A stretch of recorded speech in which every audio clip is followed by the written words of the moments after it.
It was the kind of day that felt like it carried the weight of a lifetime. The sky gray, the air heavy with the scent of rain, and the silence at the graveyard deeper than grief itself. I stood beside my father as they lowered my grandmother's coffin into the earth. He didn't shed a tear, not one. His jaw was set tight, his knuckles white as he gripped the umbrella handle. And then, with a voice that cut through the hush like a blade, he turned to my grandfather and said, "You should be lying here instead." The words hit harder than the sound of the rain. People gasped. My mother tried to pull him away, but he didn't move. He just stared at the man who had raised him like he was looking at a stranger he had hated his whole life. At that moment, I didn't understand. I was just a son, standing between two generations of pain I couldn't yet name. But what I didn't know then was that those words were not born from anger. They were born from justice long delayed. After the funeral, the house felt colder, emptier, haunted not by death but by secrets. My father sat in my grandmother's old chair that night, staring at the walls as if waiting for them to speak. He never talked much, but that night, something broke inside him. He began to tell me what had been buried for decades. My grandfather, the man everyone in town respected, a retired officer, a man of authority, was not the hero he pretended to be. My father told me how, growing up, he had watched his own mother, my grandmother, be treated like she was invisible. She was biracial, born at a time when that meant shame in polite society. My grandfather had married her out of convenience, to inherit land that belonged to her family, but he never let her forget she was never equal. My father had lived his whole life watching his mother serve, cook, clean, and apologize for things she never did wrong. When neighbors came by, my grandfather would introduce her as the house help to spare his reputation.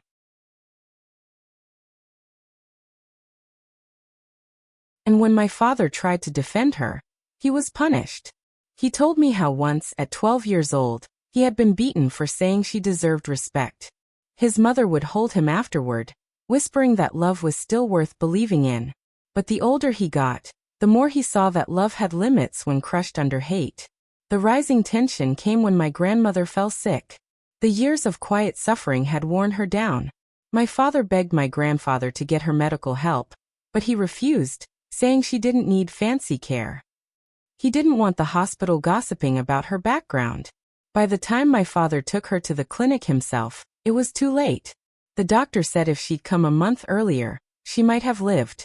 My father sat there, holding her frail hand, listening to her last breath, knowing it wasn't fate that killed her, it was neglect wrapped in pride.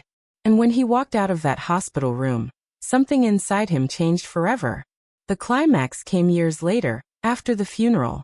My grandfather still lived in that big house by the hill, surrounded by the ghosts of what he'd done. He thought time had buried the past, but time has a way of digging up what's owed. One evening, while visiting, my father heard a loud crash from the garage. He found my grandfather lying there, pale, clutching his chest. The old man's eyes filled with fear, and he gasped for help. My father froze. For a long moment he stood over him, the image of his mother's suffering flashing before his eyes. All the years of silence, humiliation, and cruelty swirled inside him. Then, calmly, he called the ambulance, but before they arrived he knelt beside his father and whispered, "Now you'll know what helpless feels like."